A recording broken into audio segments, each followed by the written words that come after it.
Hey everybody, today we are going to be discussing monopolistic competition, one of the four market structures that we cover in this course. And so you can see the four market structures on the top from perfect competition all the way to monopoly. And you can see that it really is a continuum based on how many firms are in the market. You go from many to few, to their control over price, etc. So we're going to be focusing on monopolistic competition, and some of the characteristics are as follows. There's a relatively large number of sellers, so in that case, it's very closer to perfect competition than to monopoly. And if you think about it, look at the term, monopolistic competition. So it's obviously going to have elements of perfectly competitive markets, and it's going to have elements of monopolies in it, just because it's in the title. Differentiated products. What we're really talking about here is monopolistic competition probably represents well over 95% of all the businesses that you see out there in the world. There's, differentiated products. Walk down the cereal aisle of a supermarket chain, and you will see, lots of products that in essence are the same. They are different shapes of corn, rice, and wheat, but in fact they are trying to tell you that they are in fact different. Okay. They have some control over price. Go down that same cereal aisle and you will see cereal for $2.50, for $3.50, for $4.50, for $6. So they do have some control over their price. But there's a relatively easy entry and exit. There's nothing stopping new cereal from joining the shelves of the marketplace, and they could leave just as easily. But what there is a lot of non-price competition, and mostly that comes in the form of advertising. Marketing to kids that this sugar cereal is better than that. The advertising of Coke versus Pepsi. All of these are trying to get slightly more market share through advertising. So here's some examples of monopolistic competition. Like I said, it really could be anything where you have lots of choices out there in the marketplace. Fast food restaurants, furniture companies, hair salons, clothing manufacturers, all of these are monopolistically competitive.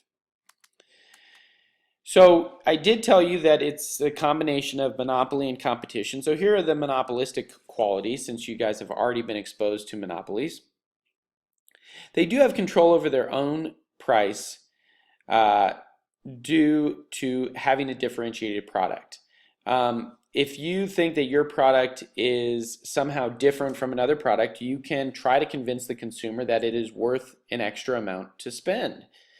And we see that all the time. You walk through the aisles of a supermarket, and you will see this constantly. The generic brand, which should be basically marginal cost because they do not advertise, and that might be down at $2, and you can see the scale all the way up to $6, $7, $8 for the same basic product. So there are monopolistic qualities there. Demand is going to be greater than marginal revenue. So another way of thinking about that is that you're going to have a downward sloping demand curve, not a horizontal demand curve, Mr. Darp, like we saw in perfect competition. There's plenty of advertising in order to further differentiate yourself. And they're not efficient, or not 100% efficient. But here are the perfect competition qualities. There's a large number of smaller firms, right?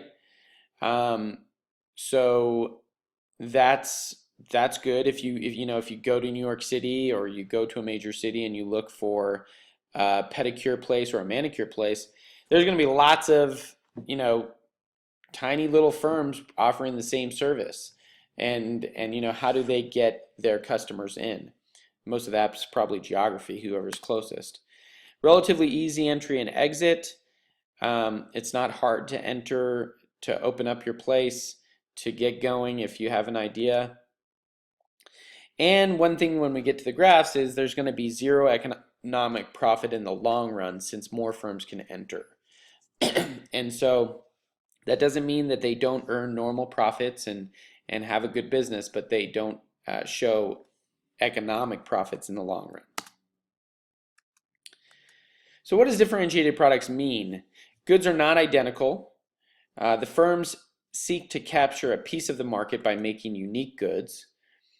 However, since these products have substitutes, one unique box of cereal doesn't mean that there aren't other close substitutes. They have to use non-price competition. And some of these examples of non-price competition: advertising, brand names and packaging, product attributes, my product is tastier, I provide a better haircut, etc. Service, obviously, location, as we talked about the geography of the nail salons. And there's two goals in advertising. One is to increase demand, and the other is to make demand more inelastic. So when you're branding your product, if somebody's been using Crest toothpaste their whole life, to the point where it's been 20 or 30 years of using the same toothpaste every day, in and out, that demand is more inelastic. It doesn't feel like a luxury anymore. It feels like a necessity. I have to have this brand. We're creatures of habit, and so it makes that demand more inelastic. So take a look at this. This is a awesome little Venn diagram of different candies, and you can see that this is what a differentiated product might look like. Here you've got the chocolate, the brown chocolate. All of those things have chocolate, but Kit Kat is the only one that has chocolate and a wafer. And the only thing that has a peanut crisp is a whatchamacallit. There are several things that just have chocolate, right? Kisses and Hershey bars. They happen to both be made by Hershey. But what has chocolate and toffee? Only two products, Score and the Heath bar. What has chocolate and a candy coating? Only M&Ms. There's their little differentiation. And you can go on and on. Here's the nuts. What has only chocolate and nuts? Mr. Goodbar. But what has chocolate, nuts, and a pretzel? Something called a Take 5, which I've never heard of. So you get the point. What about drawing these monopolistic competition? You knew there had to be a graph, didn't you? Well, it looks on the surface like a monopoly because you have a downward sloping demand curve and a marginal revenue curve that's underneath. Monopolistic competition is made up of price makers, so MR is less than demand. And if I just told you at this moment, what is this graph, you would have to say a monopoly. There would be no way in the short run to tell me that this is a monopolistically competitive firm, because in the short run it looks just like a monopoly. You have the firm with some market power because they have a downward sloping demand curve.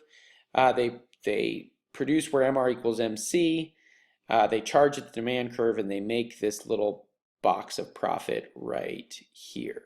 Okay, shown by the green box.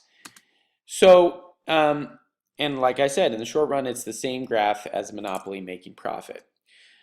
The way that you can tell that something is monopolistically competitive is really in the long run, because what is going to happen? In the long run, new firms will enter, and that drives down demand for firms that are already in the market. So let me explain that again.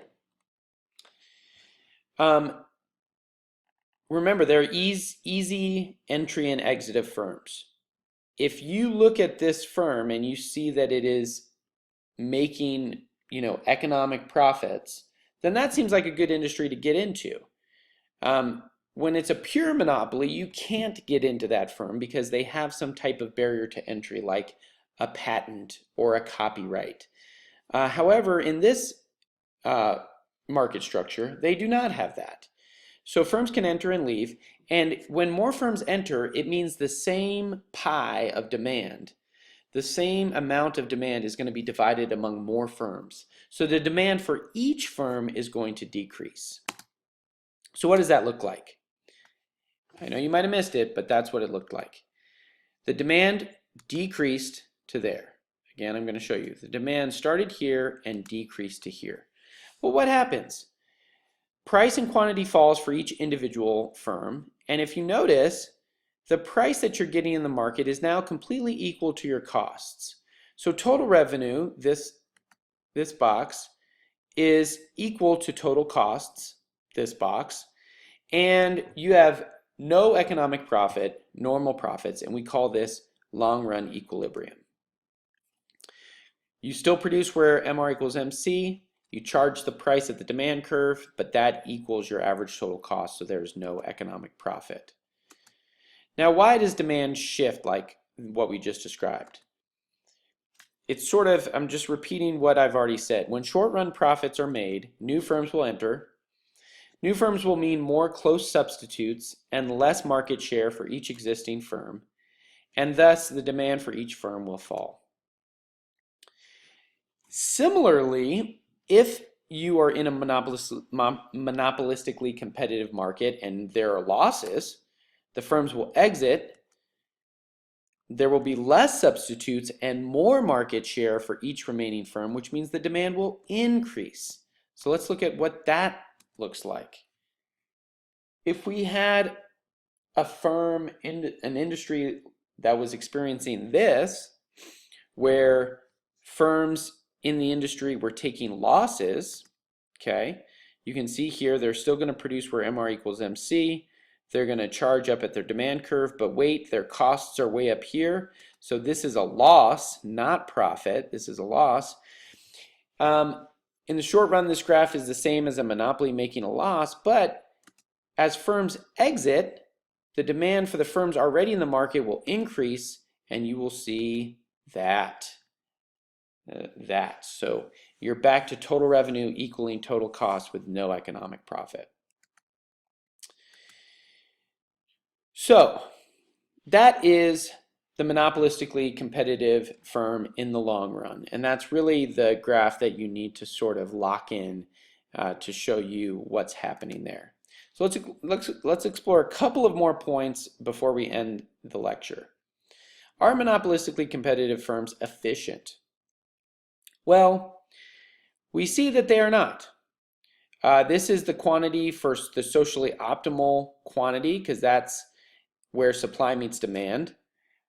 We also see that this is the price of the productively efficient, because it's the lowest on their total cost curve, average total cost curve, and they're not there. They're producing slightly less and charging slightly more, but they're still not earning economic profit. So they're not allocatively efficient because price does not equal marginal cost. And they're not productively efficient because they are not producing at the minimum of their ATC. This firm also has something that's called excess capacity, and this is going to be the final concept that we introduce.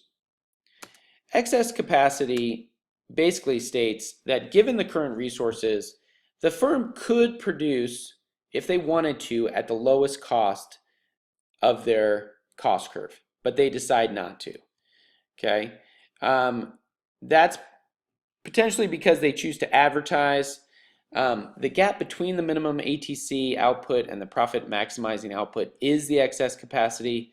It is not the amount underproduced. Okay, so it is this level right here of excess capacity that they have. The firm can produce at a lower cost, but it holds back production to maximize profit. Okay, so we're going to leave you right there, and good luck with the rest of the soft chalk.